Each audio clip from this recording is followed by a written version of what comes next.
बंदी छोड़ सदगुरु रामपाल जी महाराज जी की जय हो।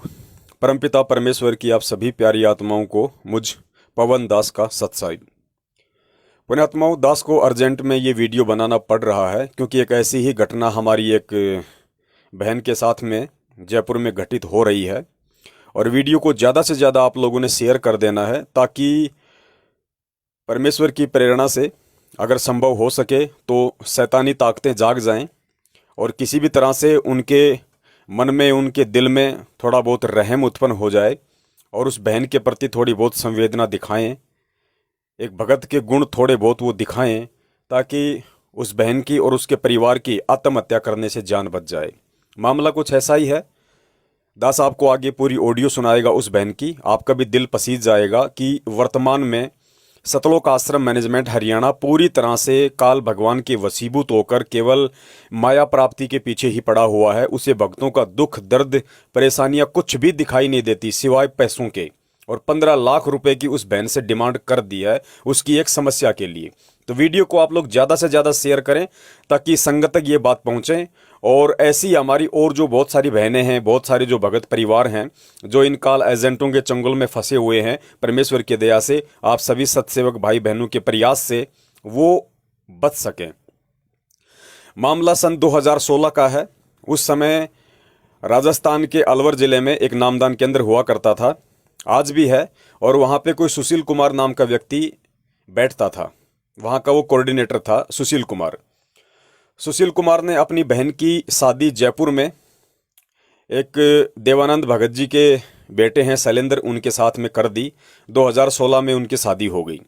शादी के कुछ ही समय बाद में अलवर के भक्तों ने सुशील कुमार, वहाँ का जो कोऑर्डिनेटर है, उसके ऊपर ये आरोप लगाते हुए मैनेजमेंट के पास में एक अर्जी भेज दी कि सुशील कुमार को यहाँ से हटाया जाए क्योंकि ये रात को लड़की लेके आता है और जब हम इसका विरोध करते हैं तो ये भक्तों के साथ में गाली गलौज करता है, मारपीट करता है। मुझे नहीं पता इस घटना में कितनी सच्चाई है, लेकिन ये अलवर के भक्तों ने खुद अपने हस्ताक्षर करके और सतलोक आश्रम मैनेजमेंट हरियाणा के पास में भेजा था उसको चेंज करने के लिए।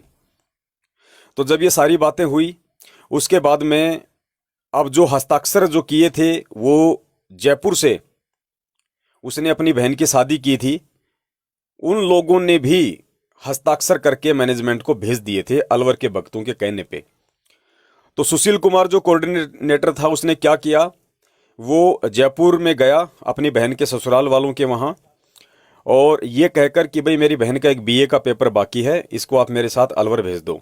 वो अपनी बहन को परीक्षा देने की कहकर वापस अलवर ले आया। 15-20 दिन होने के बाद में जयपुर वाले भक्तों ने, यानी ससुराल पक्ष ने, उनसे कहा कि भाई अब तो उसका पेपर हो गया होगा, आप उन्हें जयपुर भिजवा दीजिए।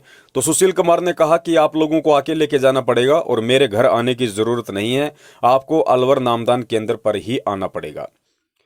जयपुर वाले भगत वहाँ गए, लेकिन वहाँ जाने के बाद में सुशील कुमार ने उनको मतलब नहीं भेजा, अपनी बहन को जयपुर उसके ससुराल में नहीं भेजा और उल्टा अपनी बहन की सास, ससुर, देवर, इन सब के खिलाफ 4-5 धाराएं एफआईआर उन्होंने करवा दी।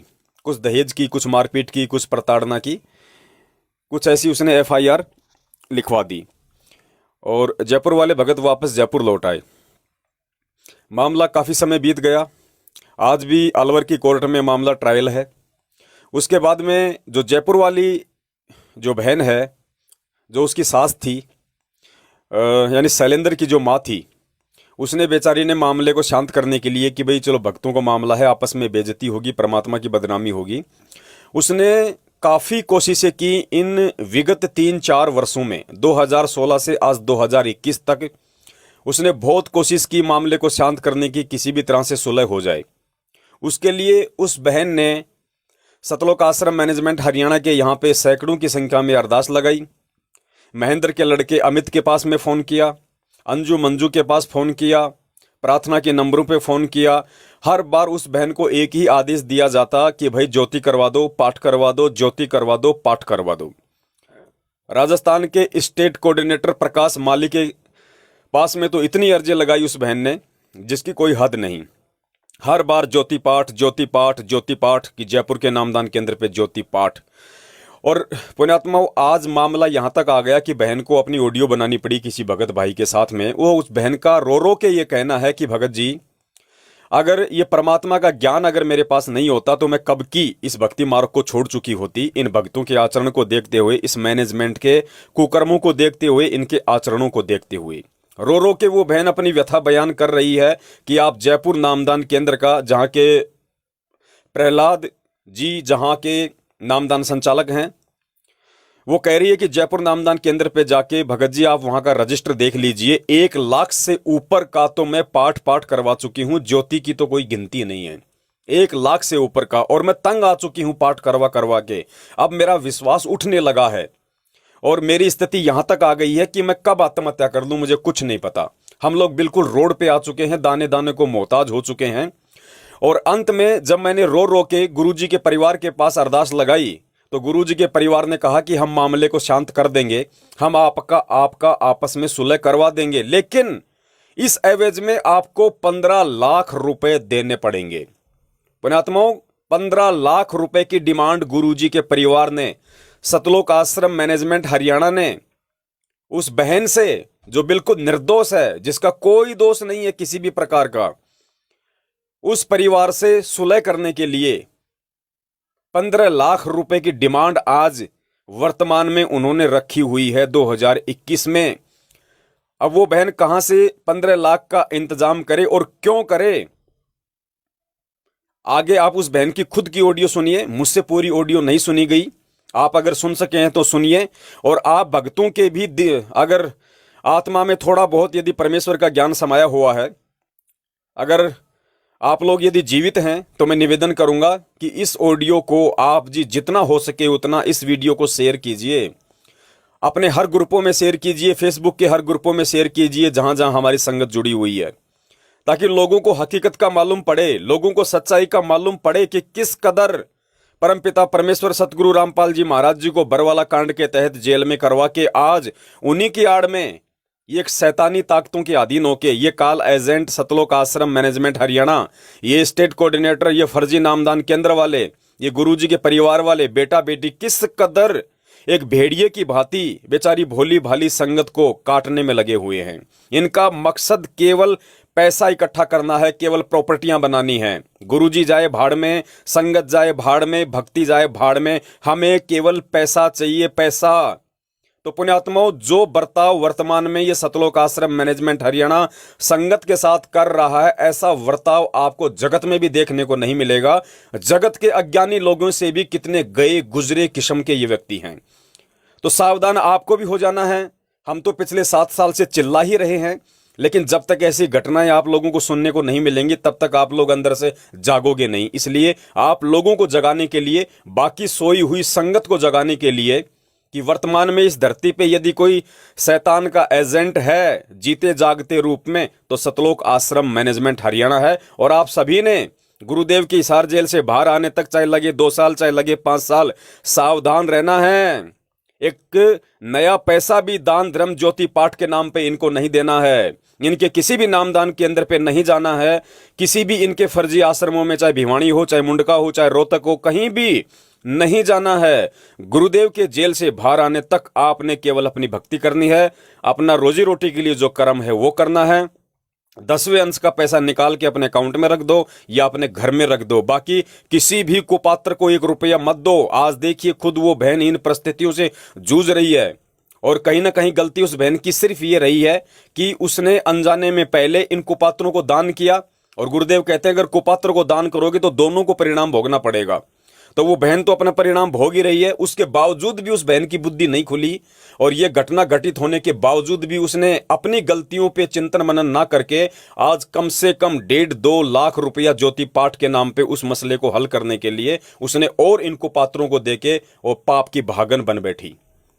और पुण्यात्माओं, परमात्मा रजा करेगा कहां से, परमात्मा दया करेगा कहां से? खुद वो बहन की ऑडियो सुनिए, वो कह रही है कि मेरा विश्वास उठ चुका है, मेरा इन अर्जियों से विश्वास उठ चुका है। अरे बहन, विश्वास ही उठेगा? तुम तो दलदल में फंस चुकी है, तुम्हें तो बाहर निकलना चाहिए था। तुम दलदल से बाहर निकलने के लिए तुम और दलदल में हाथ पैर मार रही हो। ऐसा नहीं होता है।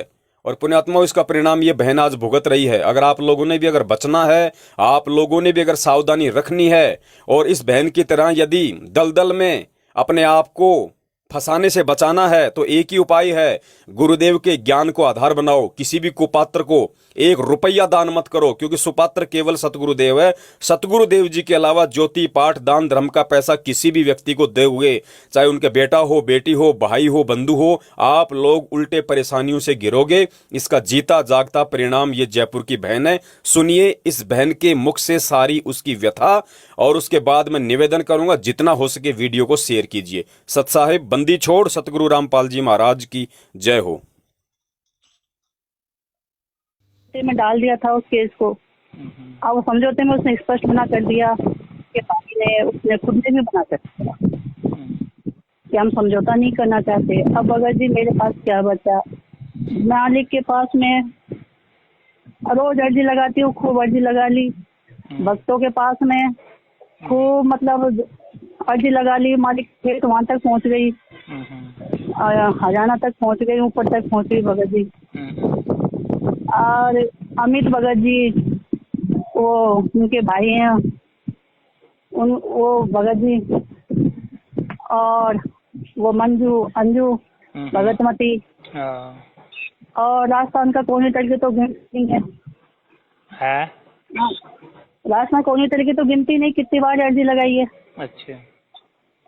और जो टेलीफोन पे जो अपने होते हैं किताब में जो नंबर हैं उनमें भगत जी अब अपने अर्जी इतनी लगा दी, और मतलब जो अपनी जो भगत मिलाई होती थी उसमें भगत जी जाते थे, खर्चा करके जाते थे, खर्चा करके फिर भी हमारी अर्जी नहीं लगती थी। वो कह रहे कि ध्यान नहीं रही, याद नहीं रही, मैं तो भूल गया, अर्जी गिर गई, अर्जी गिर गई, ये हो गया। और हम खर्चा करके जाते थे भगत जी। जो जाते तो चलो जाओ तो खर्चा तो लगता ही है। कितना खर्चा लगता है भगत जी हरियाणा का यहाँ पे? लगता ही है वो तो मतलब हम तो पूरी तरह है ना भगत जी, देखो टूट गए। अब तो परमात्मा की बस रास्ते में बचे हुए नहीं, तो मतलब भक्तों ने मतलब खूब कोशिश करे कि मतलब हमारा अविश्वास हो चुका है मैनेजमेंट के ऊपर, भक्तों के ऊपर। अब हमारा अविश्वास हो चुका है, बस एक परमात्मा के चरणों में एक आशा की किरण बची है। परमात्मा तो करने वाला तो परमात्मा ही है, भगत कौन क्या कर देगा, भगत तो कुछ नहीं कर सकते। अब देखो कोशिश होती है, कोशिश मैंने भी खूब कोशिश कर ली थी, और 1-2 भगत और साथ जा के बात बैठ के बात कर ले, कोई बात पे आता ही नहीं है। अब भगत जी मैं तो सबसे बड़ी जात में अपनी अर्जी लगती है, वो झूठी अर्जी तो लगती नहीं होगी। तो प्रार्थना नंबर पे आपने प्रार्थना लगाई भगत जी? मैंने, मेरे पास में बकायदा रिकॉर्डिंग है, बकायदा। और आपको यकीन ही है ना भगत जी? नहीं, यकीन तो क्यों नहीं है भगत जी, यकीन है। अगर आपको यकीन नहीं है तो मेरे को आपने ऐसे कैसे कह दिया? वो यकीन है, आप जो बता रहे हो कि झूठ थोड़ी बोल रहे हो। नहीं, मेरे में हो सकता है भगत जी, क्या कई बार आदमी में फंस जाता है। ऐसी बात नहीं है भगत जी। तो आप है ना अपने जो जयपुर नाम केंद्र है ना भगत जी, जब अर्जी अपन ने लगाई है, पाठ कर दो, ज्योति करवा दो, पाठ करवा दो, ज्योति करवा दो। भगत जी मेरे मुँह से मैं कहना तो नहीं चाहती है ना, 3-4 अर्जी लगाई थी, उनका तो हम पाठ के वो प्रसाद भी दिया है, पाठ प्रकाशन होता है ना। और हमारे पास में पर्चियाँ रखी है, और जयपुर नाम केंद्र पे आप मतलब पूरा रजिस्टर में देख लो, कितनी तो पाठ करा दिए, कितनी ज्योति करवा दिए। थक गए भगत जी, विश्वास नहीं होता है कि अर्जी लगती है कि नहीं लगती। देखो अर्जी तो बगैर तो घोड़े कोई पाठ का, कोई ज्योति का, कोई आदेश ऐसे आते ही नहीं है। हाँ भगत जी, जब मैंने अर्जी लगाई, पाठ करा दो, हमारी कृपा करेंगे। जो आप प्रार्थना नंबर पे प्रार्थना लगाओगे तो वो जवाब दूसरे दिन जवाब लोगे तो आप क्या बताएंगे? वो नहीं तो देखो भगत जी, ये बोला मालिक कृपा करेंगे, पाठ करा दो, मालिक कृपा करेंगे, ज्योति करवा दो, मालिक कृपा करेंगे, पाठ करवा दो, मालिक कृपा करेंगे, ज्योति करवा दो। अपने जयपुर नाम केंद्र पे बकायदा रजिस्टर में आप देख सकते हो कितने पाठ हो गए, कितनी ज्योतियाँ हो गई है। अब मैं बस थक गई पूरी तरह, मतलब हमको तो हम तो बचे हुए हैं भगत जी, नहीं तो भक्तों ने मैनेजमेंट वो मेरे मुंह से नहीं कहना चाहती भगत जी, मुझे माफ करना, परमात्मा मुझे माफ करे।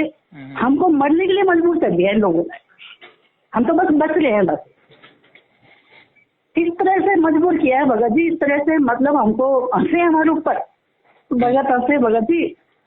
तो जैर की घूट पी के हम यहाँ बैठे हैं और भगत कह रहे हैं पैसा देना पड़ेगा और आपको देना पड़ेगा, पैसा लेना बताया वो 15 लाख रुपया भगत जी, 15 लाख रुपया।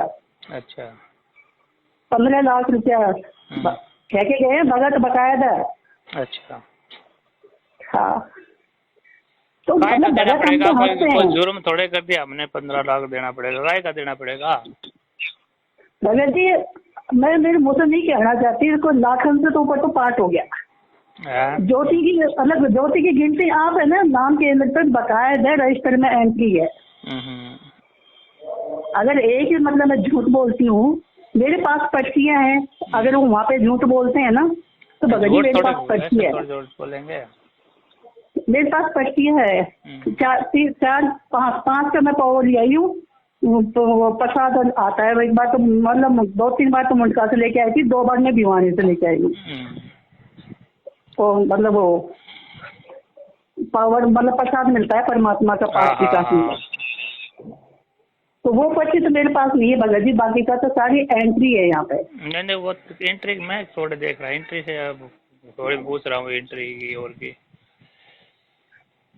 तो भगत जी अब बताओ कितना दुख है, माफी मांगो, माफी मांग ली, क्या क्या करे भगत जी, ऐसा तो जगत में भी नहीं होता, बच्चे ऐसे से परेशान करे। अपना मैनेजमेंट है, परमात्मा ने मैनेजमेंट बनाया तो सुविधा के लिए बनाया है। तो ये थोड़ी है कि भक्तों को ऐसे असुविधा कर दो, उनको आत्महत्या करने के लिए मजबूर कर दो, ये कैसा मैनेजमेंट बनाया है?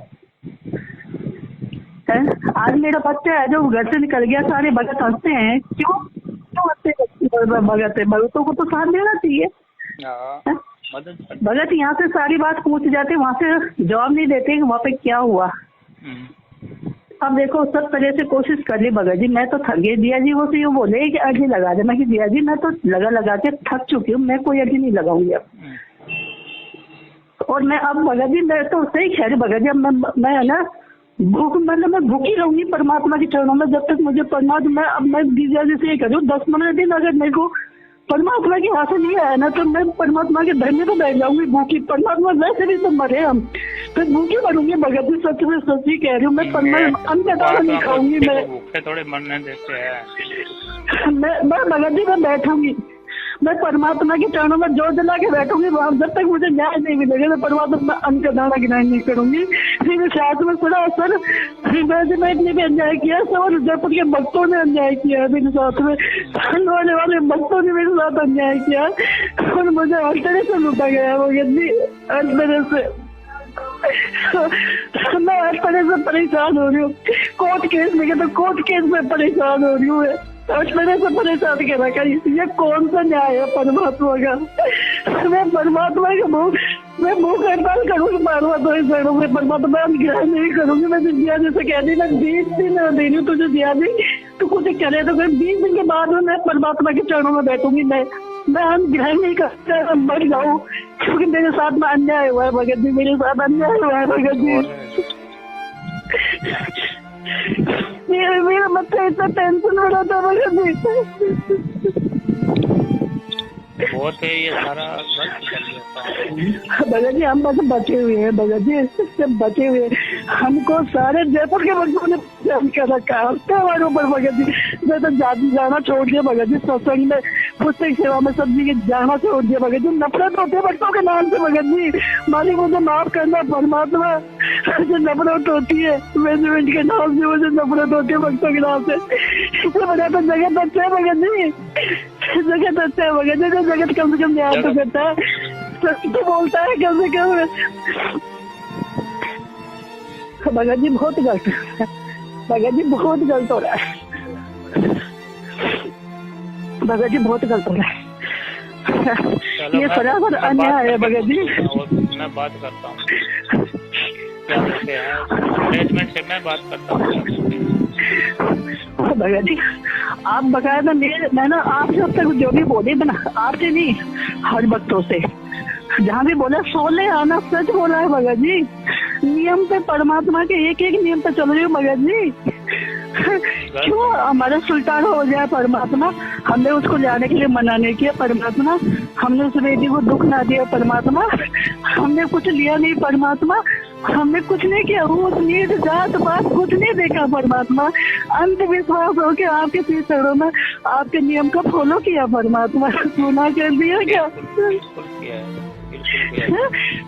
पता नहीं है दिया जी ने भी कौन सा जन्म का बदला लिया, पता नहीं है। दिया जी से मैंने बोल दिया जी हाँ मैंने चुपचाप बैठे हो। आज मैं कितनी परेशान हो रही हूँ, कितनी रो रही, कितनी तड़प रही हूँ, तो को तो मेरा दुख नजर आना चाहिए ना, किसी को नजर आया नहीं आया, कितने परेशान हो रहे हो। भगत जी केस में देखो पैसा लगता है, ये तो ना बिगड़ उसके केस हो जाता है भगत जी।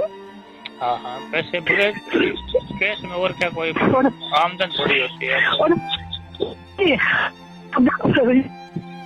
तो क्या है भगत जी, मैं फिर भी परमात्मा आप हो, कोई बात नहीं, परमात्मा खेले जैसे जो जो खेते जा रहे मैं करती जा रही हूँ, कोई बात नहीं परमात्मा। फिर कह रहे 15 लाख रुपया भगत जी, 15 लाख रुपया मैं क्या अपने आपको बेचू है, मेरे बच्चों को बेचू मैं वो दूँ इसको 15 लाख रुपया? किस बात का भगत जी, किस बात का दूँ है, काम करना करूँ है? ठीक है, मैं बात करूँ, अभी बात करूँ, नामदान से बात करूँ, क्या चक्कर है, क्यों ये सहायता क्यों नहीं करे, अभी बात करूँ। भगत जी अन्याय हुआ है भगत जी, अन्याय हो रहा है वास्तव में। भगत जी बस बच्चे परमात्मा परमात्मा हम तेरा आधार पर बैठे बच्चा नहीं परमात्मा ऐसे भगत तो भगवान परमात्मा कभी मत हो, ऐसे भक्तों से परमात्मा हमको तो हाथ की बच्ची थी पूरा मेरी पेट भगत जी मैं वहां तक हो गया आगे में, शाम तक जाओ मैं दिल्ली वाले के से बात करनी, मैं वो पे फरीदाबाद मैं सब्जी को हुआ है भगत जी, सब्जी को हुआ है, मैं आपको नाम बता दूंगी, एड्रेस बता दूंगी सब्जी को भगत जी। मैं करूँ आपकी बात। ठीक है भगत जी, माफ करना भगत जी, कोई गलती हो गई हो तो मुझे माफ करना भगत जी। बहुत दुख है भगत जी, मेरे बच्चे बहुत परेशान हो रहे हैं। परेशान है, सभी परेशान है, आप भी परेशान हो, वो ठीक है। अभी बात हम भगत जी हम एक टाइम खाना खा रहे टेंशन के मारे, एक टाइम, और अब हमारे बच्चे ये कह रहे हैं कि परमात्मा तो न्याय क्यों नहीं करता, उनके अंदर अविश्वास पैदा होता जा रहा है परमात्मा। भगत जी मैं नहीं चाहती मेरा परिवार बड़ी मुश्किल से परमात्मा के चरणों में जुड़ा, मैं नहीं चाहती परमात्मा चरणों से हम छूटे, परमात्मा दया कर ले दाता। आप तो 3-4 साल हो गए भगत जी, अभी करता हूं बात करके फिर ठीक है भगत जी, सब सही भगत जी, माफ करना कोई गलती हो गई मुझसे, तो गलत बोल दिया बोलो। ठीक है भगत जी, ठीक है।